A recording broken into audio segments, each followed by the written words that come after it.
Ang programang ito ay rated SPG. Striktong patnubay at gabay ng magulang ang kailangan. Maaaring may masiselang tema, lengguwahe, karahasan, sexual, horror o droga na hindi angkop sa mga bata.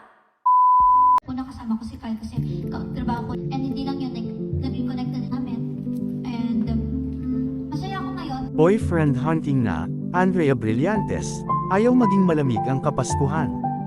October 31, 2023. Sa bagong pinakitang tambalang Kyle Echari at Blythe, tawag kay Andrea Brillantes, sa hit na seryeng senior high ng ABS-CBN ay tila naging mas close ang magka-love team at mag-best friend.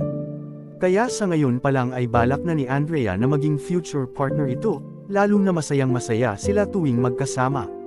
Kamakailan lang ay naghiwalay sila ng dating boyfriend na si Richie Rivero dahil nga sa pagiging two-timer ng basketballistang nai-issue sa mga walang kakwentang bagay, tulad ng kanyang mga di nalalabahang underwear. Tila inaabangan ni Andrea at lagi itong nakabuntot ngayon sa young actor habang naghihintay ng kanilang advance shooting ng Christmas ID sa loob ng Studio 10 ng ABS-CBN. Nagkukunwaring nagpapakuha sa mga nakatambay na photographer at panay ang pose ala Dayosa.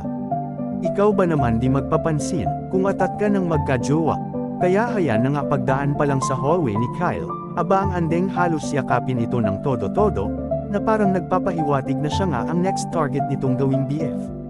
Lalo na malapit na ang Pasko kaya kahit pa ubusin ito ang oras sa pagchikahan ay deadma to the max, para lang masolo ang poging aktor na hot sa kanyang latest pictorial, na super sexy at tila nang aakit sa mga fans. Di pa nakontento si Andrea at sinigawan pa nito ng Kyle to hintayin mo ako pag uwi mo. Kaya ang aktor biglang kumari pa ng takbo sabay na wala sa loob ng compound ng studio.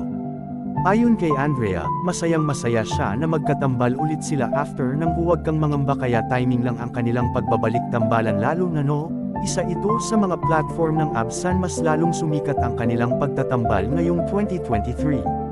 Next big star ng ABS-CBN ngayon ang dalaga lalo pa madami itong endorsement at show sa abroad. Kaya lalo inspired itong galingan ng kanyang pagiging artista. Kaya asahan natin sa susunod baka acting awards na ang makukuha ng aktres dahil sa dedikasyon nito sa kanyang karera. Vice Ganda vs. Ann Curtis vs. Kim Chiu, KABOGAN sa pagiging food chain endorser.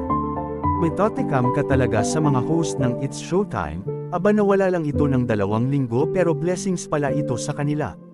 Para maging endorser ng mga fast food kung saan ay magugutom ka talaga sa kanilang bardagulan ng fried chicken. Nauna nga si Ann Curtis nang maging model ito sa Jollibee pati si Kim Chiu noong mag-chowking ito at sa ngayon nga ang latest commercial naman ni Meme Vice Ganda para sa McDo Chicken. Kung saan nga ay viral ito na parang ginagaya ang pagdila ng isang pero manok naman ang dinidilaan ni Vice Ganda. Kaya malamang pag-uusapan na naman ito ng MTRCB. Di pa natroma sa suspensyon heto na naman may panibagong issue sa isang commercial na kaya mangyayari sa career ni Meme Vice kung laging nasa peligro ang kanyang mga gimmick. Ngayon sa pagbabalik ng It's Showtime ay lalong pinalakas, pinaganda at naging kabang-abang ito sa mga sabik na sabik masilayan ang mga hosts lalo na matunog ang balitang sisibakan ng GMA ang Itbulaga dahil sa lotlot ito pagdating sa ratings, at malamang ang It's Showtime na ang ipapalit sa naturang time slot ng Itbulaga.